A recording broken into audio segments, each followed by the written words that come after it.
Hospitals have a way of wearing you down. The fluorescent lights, the constant beeping of monitors, and the revolving door of human suffering, it all chips away at you. For me, it was a calling. I'd been a nurse for over a decade, and while it wasn't glamorous, it gave me purpose.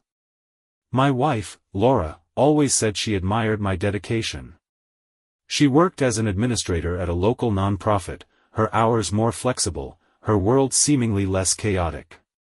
Our schedules didn't always align, but we made it work, or so I thought.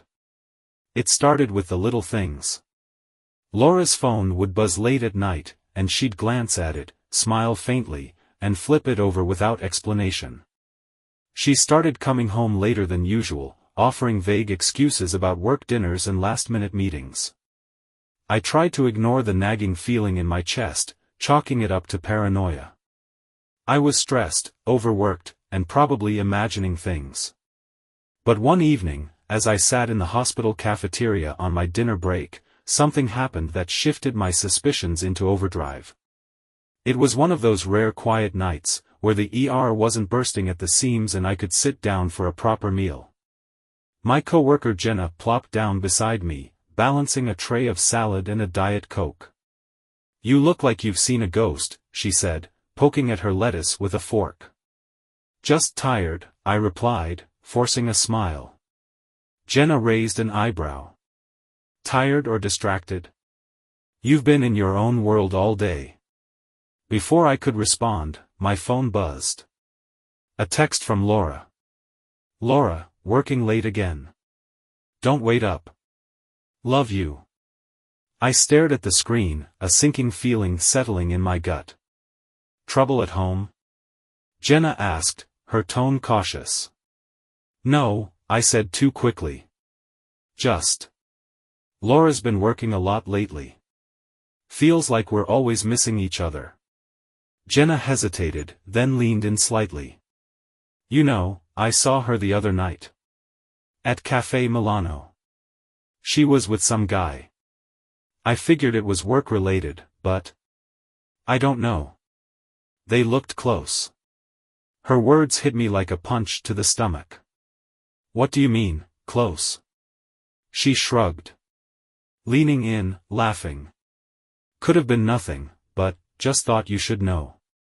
My appetite vanished. I mumbled something about needing to check on a patient and left the table, my mind racing.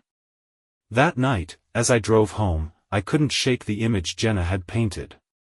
Laura at a cafe with another man, laughing and leaning in. The Laura I knew, the Laura I thought I knew, was loyal, honest, incapable of deceit. But doubt is a parasite. Once it takes root, it's hard to shake. The next few days passed in a blur of long shifts and sleepless nights. Laura's behavior only added fuel to the fire.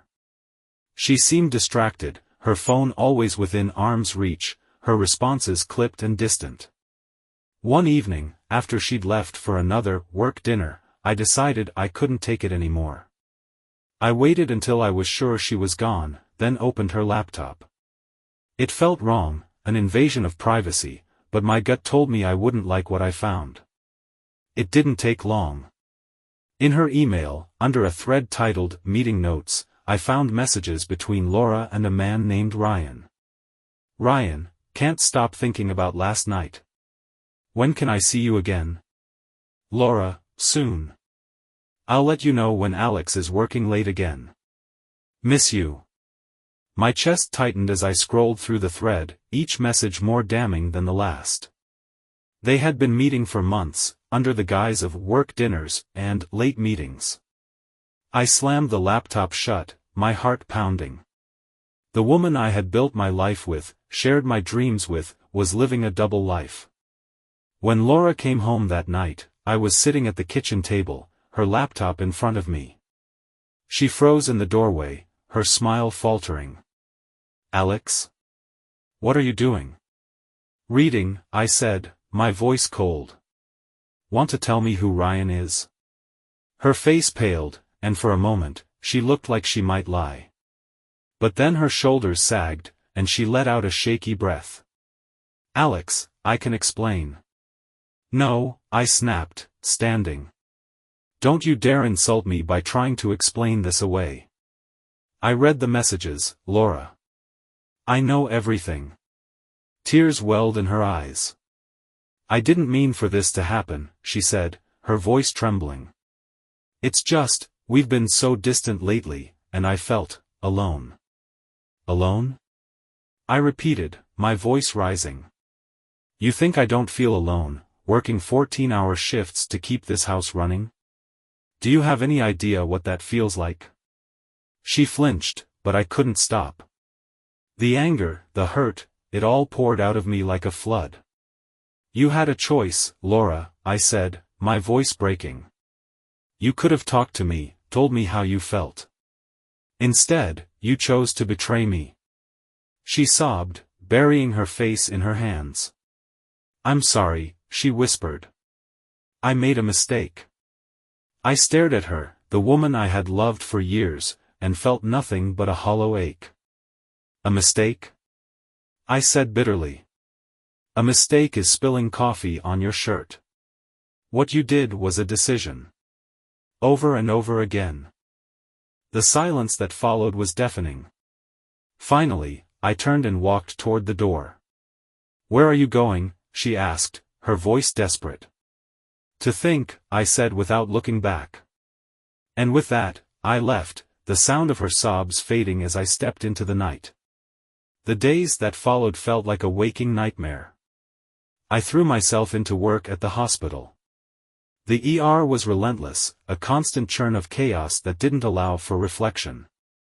Each patient brought a new crisis, a car accident victim needing surgery, an elderly woman clutching her chest in pain, a child running a fever so high it bordered on dangerous.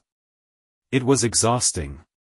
My feet ached, my back throbbed, and my mind felt like it was wrapped in fog. But it was also a distraction, and I clung to it desperately. When I wasn't working, I was either at home avoiding Laura or driving aimlessly around the city, trying to make sense of what my life had become. The nights were the hardest. Sleep came in fits and starts, interrupted by memories of her laughter, her smile, and the image of Ryan's name glowing on her screen. One evening, after a particularly grueling 16-hour shift, I found myself sitting in my car in the hospital parking lot, too tired to drive home. The engine was off, and the only sound was the rhythmic tapping of rain on the windshield. I rested my head on the steering wheel, the weight of everything pressing down on me. I thought about Laura's words, I felt alone. Was it my fault? Had I been so consumed by work, by the never-ending demands of the hospital, that I'd neglected her? But then I remembered the texts, the lies, and the way she had looked me in the eye and told me she loved me while sneaking off to be with someone else. No, I wasn't blameless, but what she had done went beyond anything I deserved. At work, even my coworkers started to notice something was off. You look like hell, Jenna said bluntly one afternoon as we restocked supplies in the med room. Thanks for the pep talk, I muttered, tossing a box of syringes onto the counter. She leaned against the wall, crossing her arms. I'm serious, Alex. You've been running on fumes for weeks. What's going on? I hesitated, the words sitting heavy in my chest. Jenna was a friend, but I hadn't told anyone at work about what had happened with Laura. The thought of saying it out loud felt too raw, too exposing. Just tired, I said finally. Too many shifts, not enough sleep. Jenna didn't look convinced. Well, whatever it is, you need to figure it out. You can't keep this up forever. She was right, of course, but I didn't have a solution. Work was the only thing keeping me upright, and even that was starting to crack under the weight of everything I was carrying. That night, as I trudged through the front door, the house felt colder than usual. Laura wasn't home, she'd left a note on the counter saying she was staying with a friend for a few days to give me space. The irony wasn't lost on me. Space was the one thing we'd never lacked in our marriage. Emotional distance, a growing chasm between us, that had been there for months. I collapsed onto the couch, staring at the ceiling. The exhaustion wasn't just physical anymore, it was in my bones, my soul. I had spent years trying to balance the demands of the hospital with the demands of my marriage, and now it felt like I'd failed at both. I needed to make a decision. I couldn't keep running on empty, pretending I could outrun the pain. Laura's betrayal had taken everything from me, my trust, my sense of stability, even my belief in the life we'd built together. But I still had work, and I still had myself. Maybe that was enough to start over. The decision to take a vacation wasn't easy.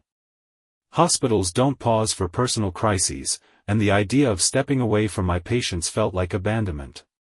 But Jenna's words lingered in my mind, "You can't keep this up forever." She was right. I couldn't. When I called my manager to request time off, my voice trembled, as if asking for help was a weakness. To my surprise, she didn't argue. "Take the time you need," she said firmly. "You've been running yourself into the ground, Alex. We'll manage without you for a bit." 2 days later, I packed a bag and headed to my parents' house. My parents lived a few hours away, in a small town that felt a world apart from the chaos of the city and the hospital. Their house, a modest 2-story with a wraparound porch, sat at the edge of a wooded area, where birdsong replaced the relentless beeping of monitors and alarms. The drive there was a mix of dread and anticipation. I hadn't told them everything, just that I needed a break. I wasn't ready to open up about Laura, but I knew my mother would sense something was wrong. She always did. When I arrived, my mom met me at the door, her warm smile instantly making me feel lighter. She pulled me into a hug, the familiar scent of her lavender lotion washing over me. "Alex, it's so good to see you," she said, holding me at arm's length to study my face. Her smile faltered. "You look tired." "Long hours," I said quickly, sidestepping the real reason. She didn't press, but I saw the worry in her eyes. "Come in," she said, leading me inside. "Your dad's out back, fixing the fence. You can catch up with him later. I made chicken pot pie, it's your favorite." The house was just as I remembered it, cozy, cluttered with knickknacks and family photos, the faint smell of baking bread lingering in the air. It was a stark contrast to the sterile, tension-filled space I'd left behind. That evening, after dinner, my dad and I sat on the porch, watching the fireflies dance in the yard. He sipped a beer, his gaze fixed on the horizon. "You want to tell me what's really going on?" he asked finally, breaking the silence. I hesitated, staring at the label on my own bottle. My dad wasn't one for emotional discussions, but his quiet presence had always been a source of strength. "It's Laura," I said, my voice barely above a whisper. She cheated on me." He didn't react immediately, just took another sip of his beer. When he finally spoke, his voice was calm but firm. "I'm sorry, son. That's a hard thing to face." The simplicity of his words hit me harder than I expected. Tears welled in my eyes, and I quickly wiped them away, embarrassed. "I just don't know what to do," I admitted. "She says she's sorry, that it was a mistake, but how do you come back from something like that?" My dad set his beer down and leaned forward, resting his elbows on his knees. "You don't have to decide anything right now," he said. "But you need to figure out what's best for you. Not for her, not for anyone else, just you." His words stayed with me long after we went inside. The next few days were a balm for my soul. I slept late, walked the wooded trails behind the house, and even helped my dad repair the fence, the physical labor grounding me in a way I hadn't felt in months. My mom tried to tiptoe around the subject of Laura, but I could tell she was dying to ask questions. Finally, on my last night there, she cornered me in the kitchen while we washed dishes. "Are you going back to her?" she asked, her voice careful. I sighed, scrubbing at a stubborn pan. "I don't know, Mom. She says she regrets it, but how do you trust someone after that?" She handed me a towel, her expression thoughtful. Trust isn't something you just give back. It has to be earned. And sometimes, people don't deserve that chance. I nodded, her words echoing my own doubts. When I left my parents' house the next morning, I felt a strange mix of sadness and clarity. The time away had given me the space I needed to breathe, to think. Laura had broken something in me, something I wasn't sure could be repaired. But my dad was right, I didn't have to decide everything now. What I needed most was to focus on myself, to figure out who I was outside of the chaos she'd brought into my life. And for the first time in weeks, I felt like I could take the first step. Returning to the hospital after my brief vacation felt strange. The sterile corridors, the faint scent of disinfectant, and the constant hum of activity, it was all so familiar, yet I felt like a different person walking through those doors. I was determined to focus on my work, to let the routine anchor me while I figured out the rest of my life. But life has a way of throwing curveballs when you least expect them.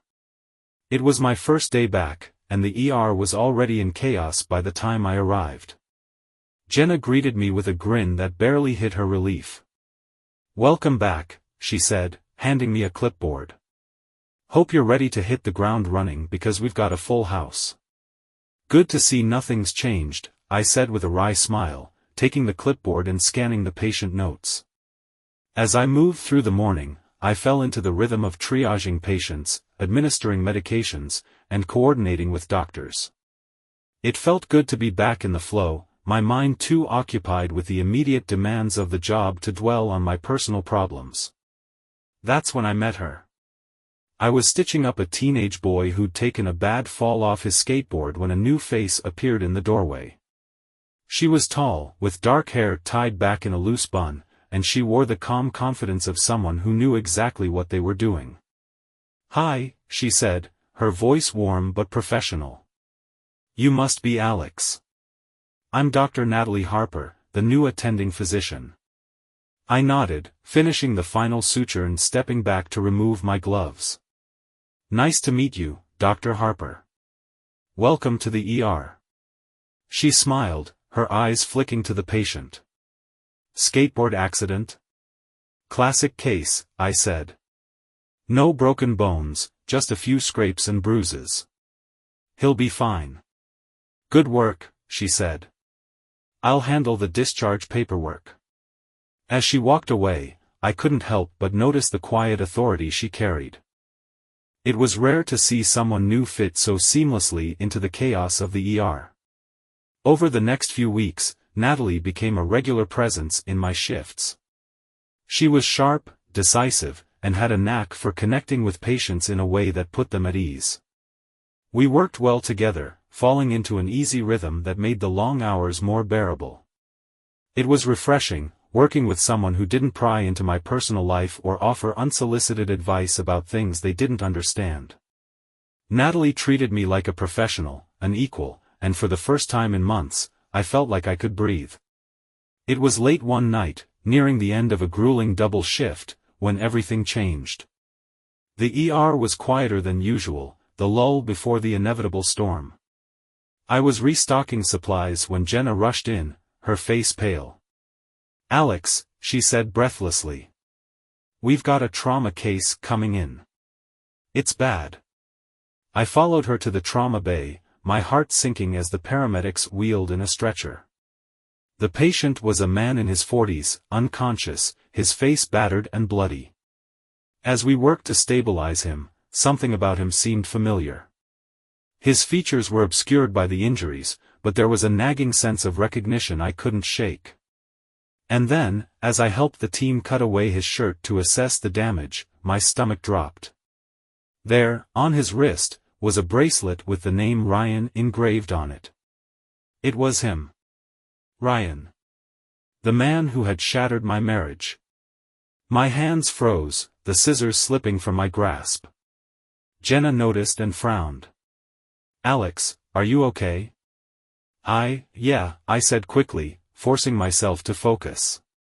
"Just tired." The team worked around me, but my mind raced. What had happened to him? An accident? A fight? And why, of all places, had he ended up here, in my ER? Natalie stepped in, taking over as the lead. "We've got internal bleeding," she said, her tone calm and focused. "Prep him for the OR. Let's move, people." I stepped back, letting the others take charge. My pulse thundered in my ears as I watched them wheel Ryan away. For the rest of the night, I couldn't concentrate. Questions swirled in my mind, each one more unsettling than the last. Part of me wanted to find out what had happened to him, to confront him, to demand answers. But another part of me, one I barely recognized, felt something else entirely.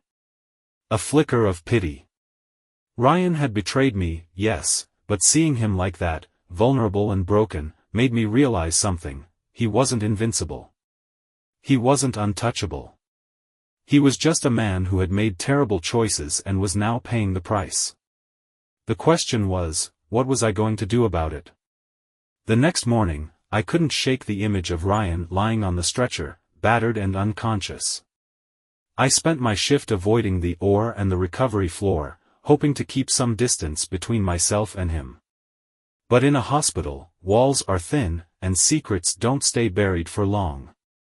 By midday, the rumor mill was in full swing. Jenna cornered me in the break room, her curiosity barely contained. "Did you hear about the guy they brought in last night?" she asked, grabbing a protein bar from the vending machine. I feigned ignorance, sipping my coffee. "What about him?"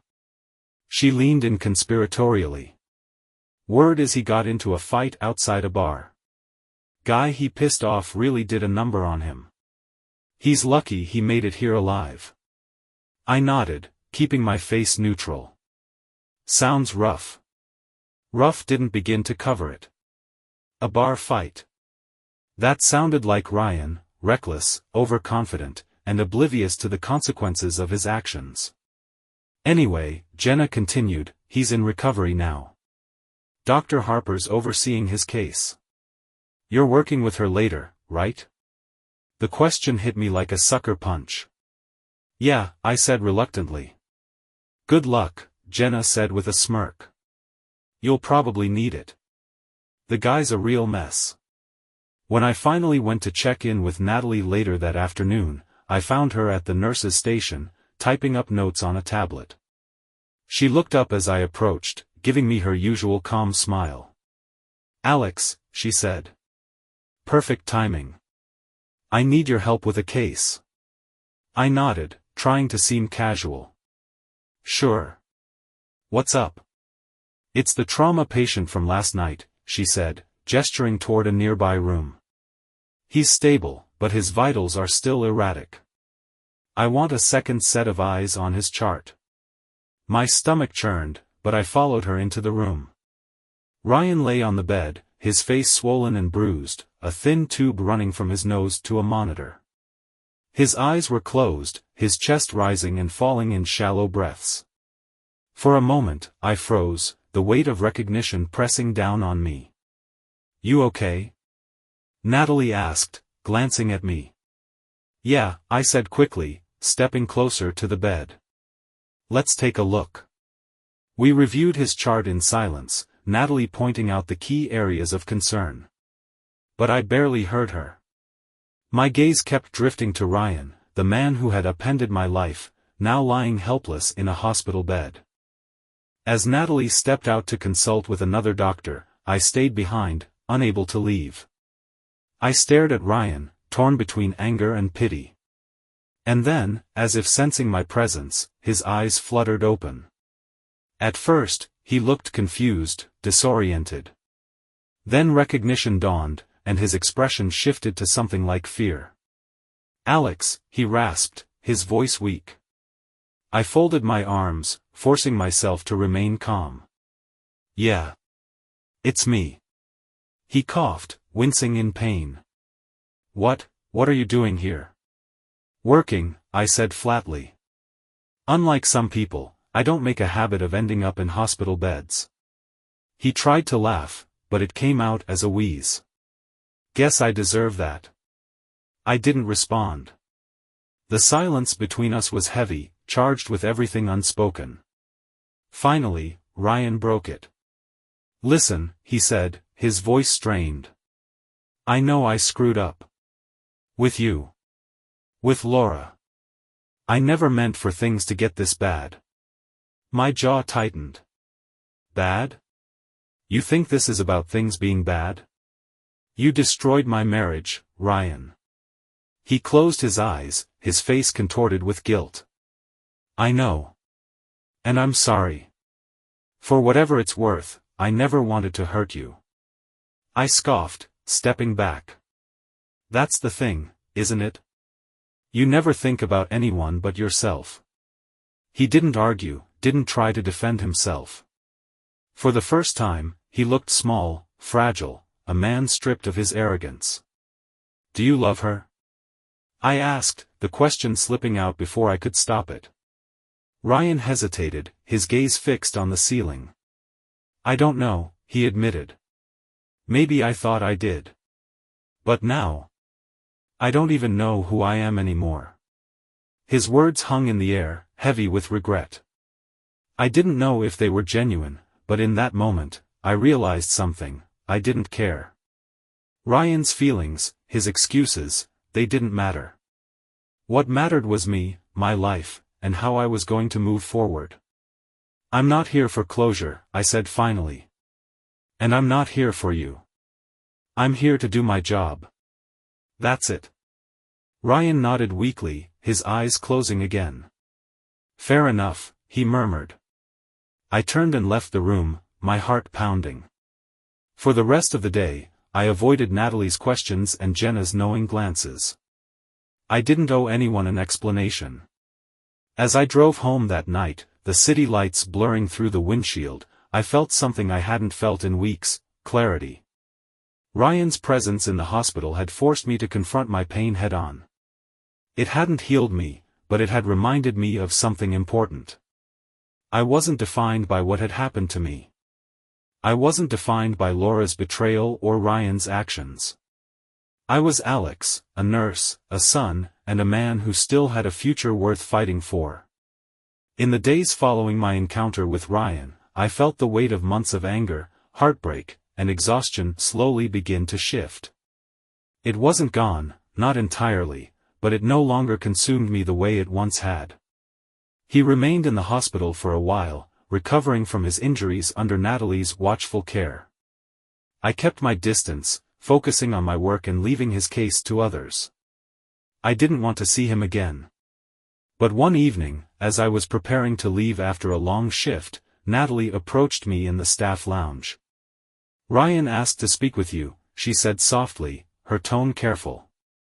I sighed, pinching the bridge of my nose. "Did he say why?" She shook her head. "No, but he seemed sincere. I told him I'd pass the message along, but it's your call." I hesitated, the conflict inside me rising again. Part of me wanted to walk away, to leave him and the pain he represented behind me. But another part, one I wasn't proud of, wanted to hear him out, to see if he had anything left to say that might help me close this chapter for good. After a moment, I nodded. "Fine.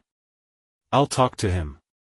Ryan was sitting up in bed when I entered the room, his face still bruised but healing. He looked smaller than I remembered, less sure of himself. When he saw me, he managed a faint smile. "Hey," he said, his voice still raspy. I didn't respond right away, pulling up a chair and sitting across from him. "You wanted to talk. So talk." He nodded, his hands fidgeting with the blanket. "I wanted to say thank you. For, not letting me die on the table." "That wasn't me," I said curtly. "That was the team. I was just doing my job." He winced, but he didn't argue. "Fair enough. Still, I'm grateful." We sat in awkward silence for a moment before he continued. "I know I don't deserve your forgiveness, Alex. What I did to you, to Laura, it was selfish and wrong. I hurt you, and I've been paying for it ever since." I studied him, searching for signs of manipulation or insincerity. But his voice was steady, his expression open. "I didn't come here for an apology," I said finally. "I came because I wanted to say something, too." Ryan nodded, waiting. "You don't get to define me," I said, my voice firm. "What you did, what Laura did, it doesn't control me anymore. I've spent months letting your actions dictate my life, and I'm done. You don't get to live in my head rent-free." Ryan's face fell, but he didn't protest. "I understand," he said quietly. "Good," I said, standing. "Because this is the last time we'll ever speak. Whatever you do with your life from here on out, it's got nothing to do with me." I turned to leave but paused in the doorway. "Take care of yourself, Ryan. Try to be better." With that, I walked out, leaving him, and the pain he represented, behind me. That night, I sat on my couch, staring out the window at the city lights. For the first time in months, I felt a sense of calm, a quiet certainty that I was finally ready to move on. Laura and I finalized the divorce shortly after.